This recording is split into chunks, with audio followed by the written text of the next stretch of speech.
She was a kindergarten teacher beloved by all the children. 3 weeks ago, she took medical leave for health reasons, but before her leave period ended, she suddenly returned to work without any warning. Parents were thrilled because their little rascals only behaved well under Ms. Na's guidance.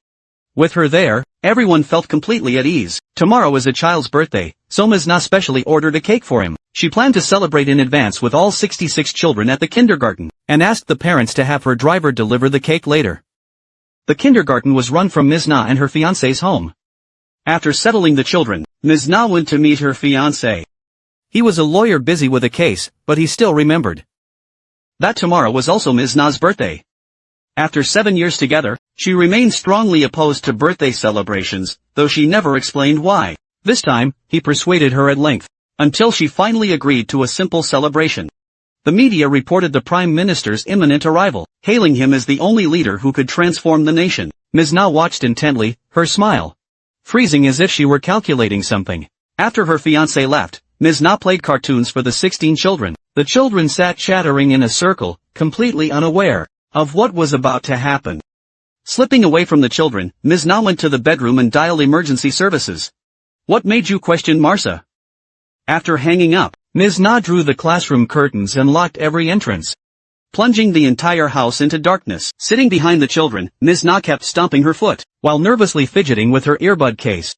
Her visible anxiety contrasted sharply with the cheerful cartoon playing on screen. A little out of place, with a loaded pistol behind him. Someone rang the school bell, the cake delivery driver for the children. Cortana tucked the pistol into her waistband, warmly let him in. But she forgot to relock the door. They placed the cake on the kitchen table. When Cortana bent to pick up the dropped phone, the driver spotted the hidden gun. Cortana tied the driver to a chair, and gagged him. Meanwhile, the school nanny returned for her phone, and overheard muffled cries from the room. Curiosity killed the cat. She went to investigate, and met the same fate as the driver. After subduing them, Cortana returned to the hall, gently coaxing the children to eat snacks. Then she took out her medication. Police traced the call to the school. An officer asked the gate guard, "Is there a hostage situation here?" The guard shrugged. Cortana's practically an angel teacher. How could she do such a thing? Police listened to sounds from inside. Children playing, nothing like a kidnapping scene. He reported to the policewoman, probably just a prank call. The policewoman's heart raced. She got Cortana's number from the officer, and called back. "What's your purpose?" Cortana refused to explain. "Just find Agent Lao Jia." That means sending the female officer to find a detective named Lao Jia. Though confused, with 16 hostages at stake, the policewoman contacted Lao Jia. Children raised hands to use the restroom, while Xiana threatened the nanny with a knife, forcing her to care for the children as usual. The nanny feared for the children's safety, but complied. She watched Xiana casually play shooting games with the children. Something they'd often done before, but now it seemed utterly terrifying. After finishing, the nanny was tied back to the chair. Xiana recorded a video announcing she'd taken 16 children hostage, consolidated with previous line. The video quickly reached every parent, who gathered outside the police barricade demanding to see their children. The scene descended into chaos. The female officer settled them temporarily in a nearby cafe. Lao Jia arrived late. He and the officer shared a failed marriage. Post-division encounters remained tense, with barbed words exchanged between them. Bickering wasn't an option now. 16 lives hung in the balance. They first questioned neighbors. Upon hearing Xiana kidnapped the children, they instinctively denied it. Impossible.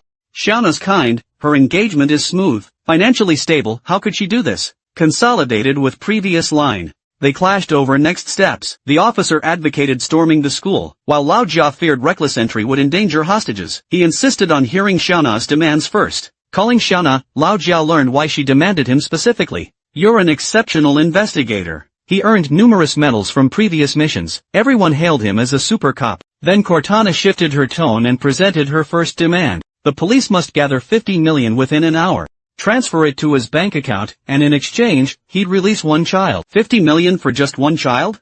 That's exorbitant. Inspector Jia pleaded earnestly. "We can get you 50 million, but only if you release all children. Commissioner Jiang will arrange a private jet to ensure your safe departure." Cortana responded with a cold sneer. The policewoman planned a more aggressive approach. She ordered her team to map the school's layout, preparing to strike when commandos could storm the building. Meanwhile, Cortana uploaded another video, pledging to release one child upon payment. But should the police fail to comply, she'd execute one hostage every subsequent hour.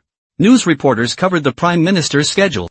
when a colleague urged checking phones post-broadcast. As the reporter was friends with Cortana's fiancé, his child attended that very school, now facing grave danger. Hearing this, the director excitedly halted all operations, commanding full focus on the kidnapping coverage. Highlight the reporter's name.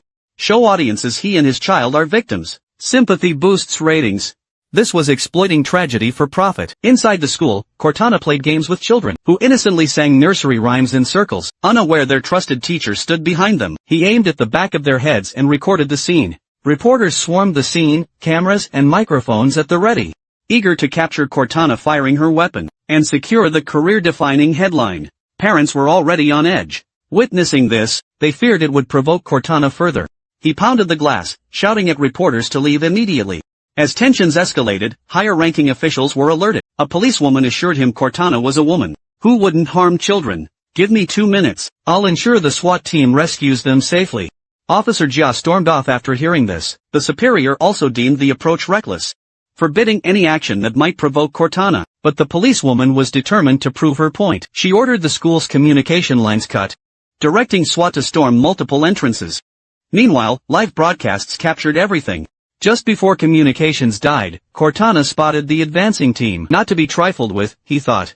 They've crossed the line. Time to teach them a lesson. SWAT neared the back entrance. Cortana fired multiple shots at them.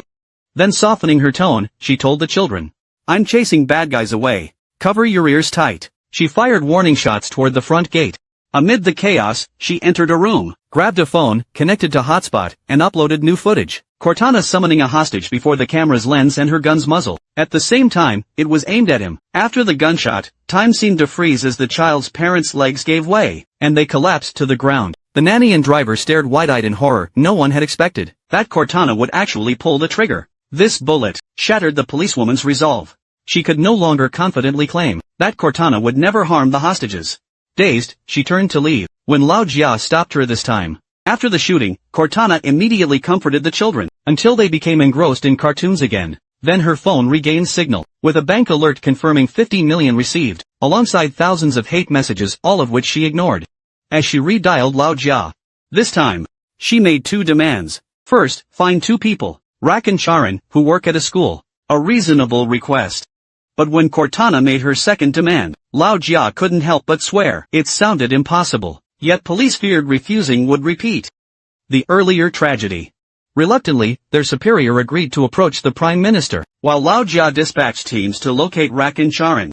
After hanging up, Cortana hallucinated the children she cared for demanding, "Why won't you let us go home to Mom and Dad?" Shaking her head to clear the vision. She couldn't escape the crowd's accusations, calling her insane for actually pulling the trigger, wishing they could slap her twice. How could anyone do this for 50 million? Lower than dirt. After calming down, Xiaona opened the door, and released one child as promised. Lao Jia rushed over with long strides, fearing she might change her mind, and took the child, handing him to his parents. Though the innocent girl didn't understand what was happening, her mother's trembling embrace made it clear. The child was truly terrified. Meanwhile, the Prime Minister had just arrived at his hotel, when he was swarmed by reporters' cameras. Learning about the hostage situation, he found himself at a loss. An online poll was underway, where most opposed the Prime Minister negotiating with a kidnapper. Officials agreed, fearing such talks would set a precedent, encouraging others with ill intentions. But the Prime Minister countered that Xiaona still held 14 hostages. Rather than worrying about future consequences, he prioritized saving lives now. Frustrated, the PM ended the call just as his secretary informed him. The public poll also opposed meeting Xiaona.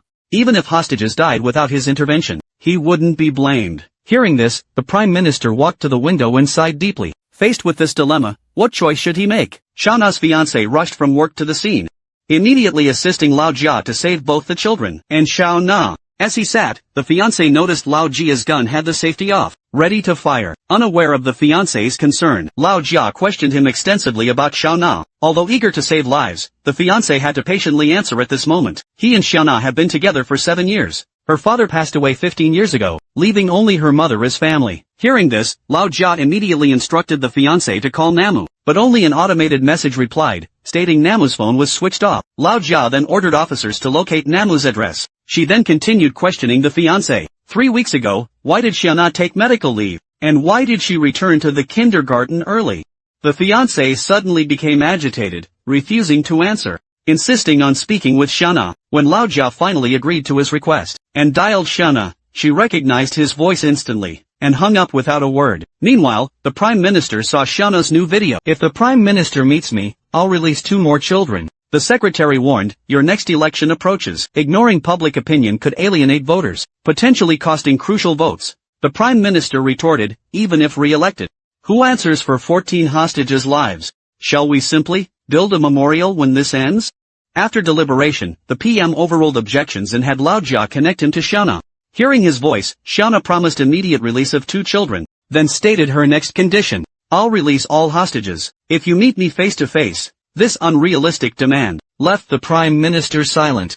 In contrast, Lao Jia furiously berated Xiaonan. Who does he think he is? He talks to the Prime Minister, and now demands a meeting? Simultaneously, police cracked Namu's computer, and discovered her enrollment in a meditation retreat program. Prison guards relayed all this information to Luoya. Lao Jia stormed into the room, grabbing his fiancé's collar, and demanded why he'd concealed Xiaonan's condition. The fiancé hastily explained. He only knew Xiaonan had suffered depression since Nafu's death, but was unaware of her recent medication. Unbeknownst to them, the fiancé had been on a call with his reporter friend, who was now recording their conversation from across the street. Xiaonan honored her promise by releasing 2 hostages. The reporter's child was among them, bringing tears of joy, as he immediately left the scene with his child. Meanwhile, the Prime Minister's aide informed Lao Jia that the PM would absolutely not meet with Xiaonan. Lao Jia relayed this verbatim to Xiaonan, pleading with her not to take drastic action. Xiaonan hung up and summoned the next child, photographed him, then proceeded to the room with 2 bound adults. She photographed each of them as well.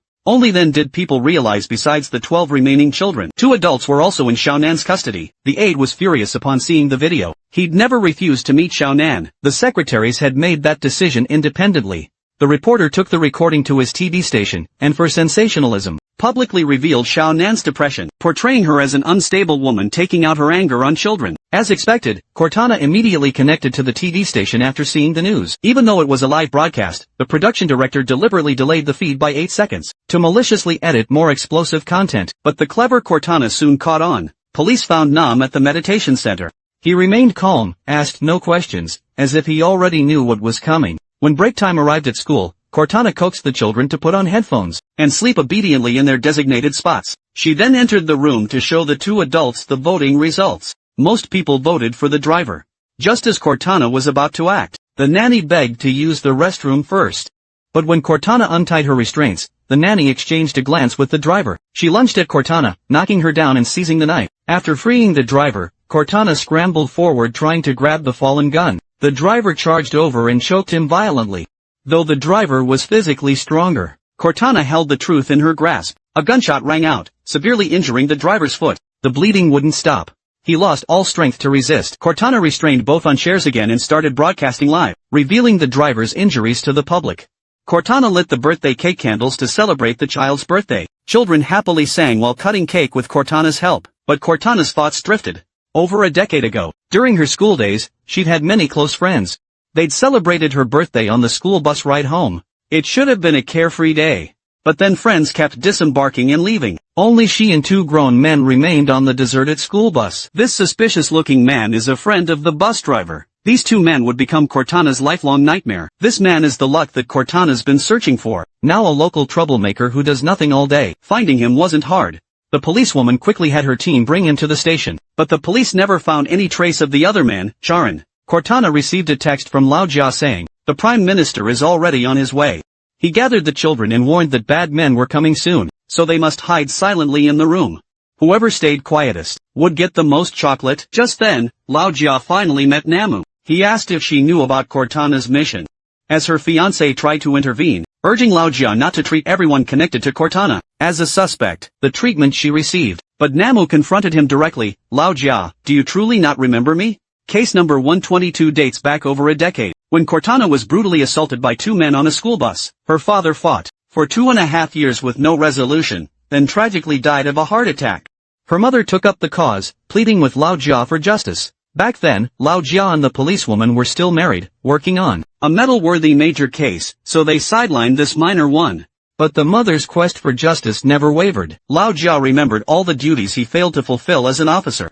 Back then, he broke down in tears in the downpour, then turned to confront the policewoman who'd rushed back. Remember case 122? Amid the blaring sirens, the Prime Minister's motorcade arrived under heavy SWAT protection. As the convoy approached, Lao Jia briefed the Prime Minister on Xiana's ordeal. After hearing the full account, the Prime Minister was deeply moved by Xiana's plight. During this communication with Xiana, the Prime Minister firmly declined face-to-face talks, citing Xiana's hostage endangerment. Who knows what extreme action she might take? Without explanation, Xiana released 2 hostages, a housemaid, and miraculously, the boy seemingly shot dead in the video. He was perfectly unharmed. Xiana had merely orchestrated a simulation, a schoolyard shooting game where the boy played dead, to deceive observers. At this point, all doubts vanished. The Prime Minister had no grounds for refusal. Guarded by Lao Jia, he entered the school, where Xiana had prepared a live broadcast.